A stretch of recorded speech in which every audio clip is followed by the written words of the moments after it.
Cricket అంటే ఎక్కడైనా చివరి వరకు ఉత్కంఠభరితమే. 2018 నిదాస్ ట్రోఫీ ఫైనల్‌లో దినేష్ కార్తీక్ చేసిన అద్భుత ఇన్నింగ్స్‌ను ఎవరూ మర్చిపోలేరు. బంగ్లాదేశ్‌తో జరిగిన ఆ మ్యాచ్‌లో చివరి బంతికి సిక్స్ కొట్టి భారత్ క్రికెట్ చరిత్రలో ఒక గొప్ప జ్ఞాపకాన్ని అందించాడు. ఈ రోజుతో ఆ మ్యాజిక్ మూమెంట్‌కు 7 సంవత్సరాలు. Colombo 2018 Nidahas trophy final.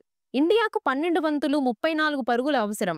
Team ప్రెషర్‌లో ఉంది. అప్పటికే ధావన్, రోహిత్, రైనా, మనీష్ పాండే అవుట్ అయ్యారు. దినేష్ కార్తీక్ క్రీజ్‌లోకి రావడం, మ్యాచ్‌ను తనదైన శైలిలో మలుపు తిప్పడం. 18వ ఓవర్ చివరి బంతి కార్తీక్ వచ్చి రావడంతోనే భారీ సిక్స్.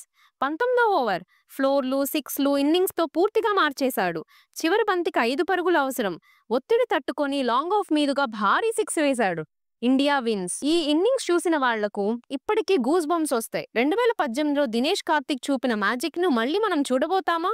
మీకు ఈ ఇన్నింగ్స్ గురించి ఏమనిపించింది? కామెంట్ చేయండి. లైక్, షేర్, సబ్స్క్రైబ్ చేసి బెల్ ఐకాన్ ని ఎనేబుల్ చేయండి.